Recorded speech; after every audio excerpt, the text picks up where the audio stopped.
A Tokyo pickpocket, Beowulf, and a sibling rivalry set in motion by AIDS. These are some of the themes in the top 10 fiction books as picked by our Wall Street Journal book review team. Robert Messenger, he's the book editor. He is right here beside me. Hi there. Hi.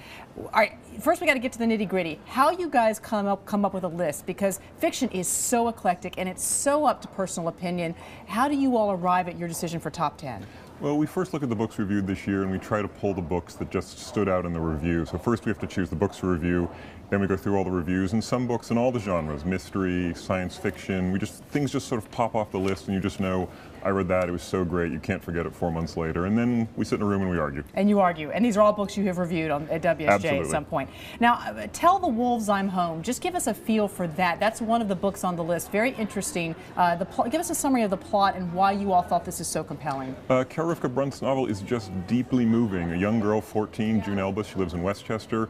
She feels lonely in her family, and her only friend is her uncle, a painter in Manhattan who's dying of AIDS. He dies. The rest of her family doesn't seem to care at all, and she's bereft. So she goes and befriends his lover, who is also dying of AIDS, and this sets in motion endless hand-wringing in the family and discovery that there's intergenerational conflicts. Her own troubles with her sister mirror her mother's troubles with her Uncle Finn. Right. And the book is just brilliantly written. She's 14 years old, but she has this sort of battle-scarred mentality of an adult, and Brunt just brings it home. The prose just sings, and the story, the family comes together in the end, though it's a very, very dark ending, but it just moves, and you can't really forget what Brunt's achieved with this life. And one of the things that's always so powerful about fiction is when people take characters we've read a lot about, like a Beowulf character, and they do something new with it, and you say, this happens in this book, Earth and Air. Peter Dickinson has had a very, very long career as a fantasy writer, a mystery writer, a writer for children in the UK. And he's written 3 books with his wife, sort of reimagining elemental characters, earth, air, fire, water. And here, in these sort of very brief sort of fantasy tales, he sort of takes traditional themes like Beowulf and Athena and turns them on their head, and they are just wondrously inventive. We've all known a fairy tale from we're young, an elemental tale, and here they are, they're brand new again, and just charming. And he's just exactly what you want in a fantasy writer. The other one that I'm interested in reading, because of course I'm lucky enough to have gotten a sneak preview of your list here, is this one dealing with the internal brain of a Tokyo pickpocket.